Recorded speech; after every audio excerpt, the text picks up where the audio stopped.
Live నీ కాడే ఉంది కదా. అవునా? సెల్ నా కాడే ఉంది.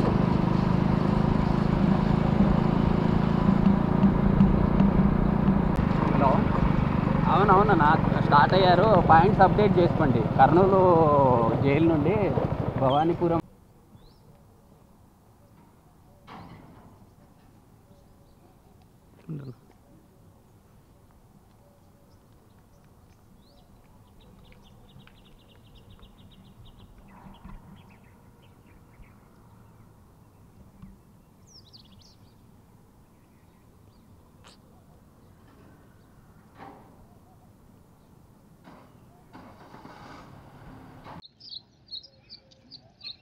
అర్ధరాత్రి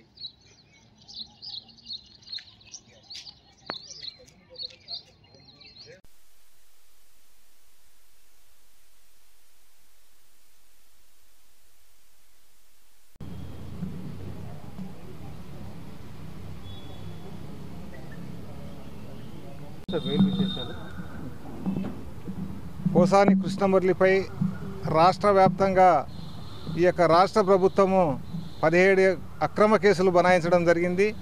అందులో భాగంగా ఆదోని 3 టౌన్ పోలీసు వారు క్రైమ్ నెంబర్ 119/24 కింద కేసు నమోదు చేయడం జరిగింది. అయితే ఈ యొక్క ఆదోని 3 టౌన్ పోలీసు వారు ఈ నెల 4వ తారీఖున పోసాని కృష్ణమురళి గారిని పీటీ వారెంట్పై తీసుకొని రావడం, అదేవిధంగా కోర్టు వారు రిమాండ్ విధించడం జరిగింది. తర్వాత ఈ యొక్క పోలీసు వారు కస్టడీకి ఇవ్వని పిటిషన్ వేయడం జరిగింది. నిన్నటి దినము కోర్టు వారు ఆ యొక్క కస్టడీ పిటిషన్ను డిస్మిస్ చేయడం జరిగింది. అదేవిధంగా ఈరోజు పోసాని కృష్ణమురళి గారికి గౌరవ కోర్టు వారు ఎలాంటి షరతులు విధించకుండా బెయిల్ గ్రాంట్ చేయడం జరిగింది. ముఖ్యంగా ఈరోజు మేము చెప్పేది ఏమంటే, ఈరోజు రాష్ట్రంలో రెడ్ బుక్ రాజ్యాంగం నడుస్తూ ఉంది. ఎందుకు ఈ మాట చెప్తా ఉన్నామంటే, ఏదైతే గతంలో జగన్మోహన్ రెడ్డి గారిపై ఈ యొక్క టీడీపీ నాయకులు కానీ, జనసేన నాయకుడు కానీ, టీడీపీ కార్యకర్తలు కానీ చాలా అనుచితంగా దుర్భాషలాడడం జరిగింది.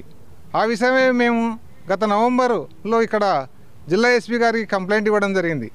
అదేవిధంగా రాష్ట్ర వ్యాప్తంగా కూడా జిల్లా కేంద్రాలలో ఎవరైతే ఆ సోషల్ మీడియా వేదికగా మాజీ ముఖ్యమంత్రి గౌరవ శ్రీ జగన్మోహన్ రెడ్డి గారిని దూషించినారో వారిపై కేసులు కంప్లైంట్లు ఇవ్వడం జరిగింది. కానీ ఇంతవరకు ఒక్క కేసు కూడా రిజిస్టర్ చేసిన పాపాన పోలేదు.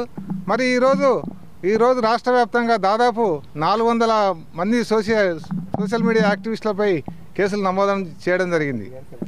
అదేవిధంగా ఈ పోసాని కృష్ణమురళి గారిపై కూడా కేసు నమోదు చేయడం జరిగింది. అయితే ఈ యొక్క కేసులన్నీ కూడా రాష్ట్ర వ్యాప్తంగా పోసాని కృష్ణమురళిపై ఎక్కడైతే కేసులు పెట్టినారో ఆ కేసులన్నీ కూడా 3 సంవత్సరాల లోపు శిక్ష విధించే కేసులు. కాబట్టి మేము కోరేది ఏమంటే, యాక్చువల్గా ఏదైతే 7 సంవత్సరాల లోపు శిక్ష లోపు కేసులు ఉంటాయో వాటిలో పోలీసు వారు 35 క్లాస్ 3 BNSS యాక్ట్ కింద నోటీసులు ఇచ్చి తర్వాత ఇన్వెస్టిగేషన్కు సహకరించాలని నోటీసులు ఇవ్వాలి. కానీ ఈరోజు అలా నోటీసులు ఇవ్వకుండా డైరెక్ట్గా వాళ్ళను బీటీ వారెంట్ పైన తీసుకురావడము, ఇక్కడ కోర్టులో సరెండర్ చేయడము, రిమాండ్ విధించడం జరుగుతూ ఉంది. ఇది కాబట్టి మేము చెప్పేదేమంటే, ఇలాంటి అక్రమ కేసులు చంద్రబాబు నాయుడు గారు కూటమి ప్రభుత్వము ఎన్ని కేసులు పెట్టినా కూడా ఈ వైసీపీ నాయకులు భయపడేది లేదు. ఎందుకంటే ఈరోజు జగన్మోహన్ రెడ్డి గారు రాష్ట్ర వ్యాప్తంగా ప్రతి నియోజకవర్గంలో ఈ యొక్క వైసీపీ లీగల్ టీములు ఉన్నాయి.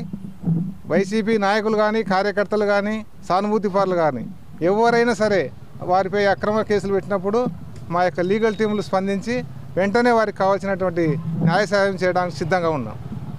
నా పేరు Suvarna Reddy, advocate, YCP legal district president.